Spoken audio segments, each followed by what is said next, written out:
So yun, Boss Batas, balita. Ayan, mayroon na po tayo talong na malaki ha. Ang kita nyo naman yan, yan po ang talong ng Saudi. Okay, let's go. Ayan po mga lods, mga kabatas, may delivery na naman tayo. Ito po ay kasama ko si EJ. Ayan, at saka si Osama, ang aming cashier. Ayan po si Tatang, yun po ang nag-deliver sa amin ng mga vegetable. At saka dinodouble check ho namin ang aming mga delivery.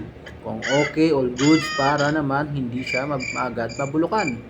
Ito mga kabatas, tignan nyo po ay laging sinusuri namin yung listahan at yung mga kilo kung naaayon ba siya sa aming requested. Ayan po ang aming cashier na si Osama, ang dakilang Saudi man. Ayan mga kabatas, yan po ang aming every time na ginagawa pag may delivery kami. Ayan, double check kung okay. Pagkatapos, tsaka namin ilalagay sa loob. I-freezer natin yan, ay chiller natin yan. Kaya ayan po, kitang-kita nyo naman mga kabatas ang aming mga vegetable. Ayan po ang aming cashier na si Osama. Ayan, i-double check nya rin.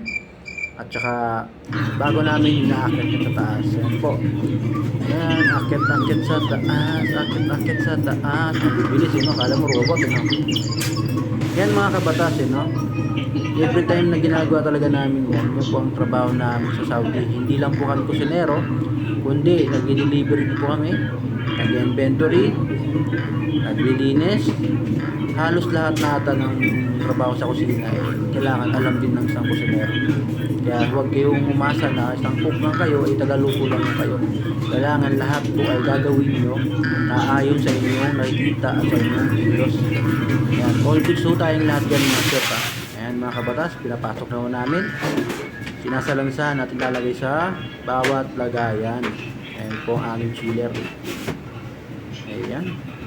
Tapos, lahat ng ginagawa namin, pagkatapos may mga deliver kami, ay naglilinis ka agad.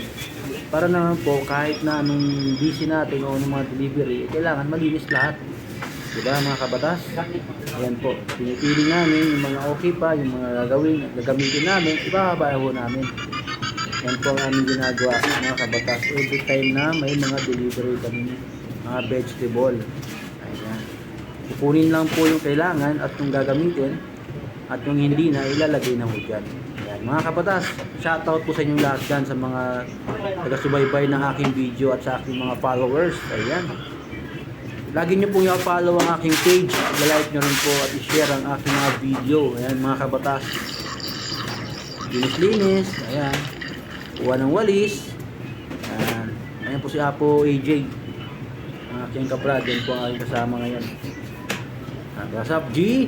Yan, Boss Batas, malakas, balita. Linis-linis.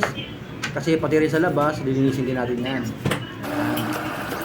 Okay, babalat mo tayo. Uy, ang bilis makababa no? Parang kala mo walang ginagawa. Ayun lang, konting linis.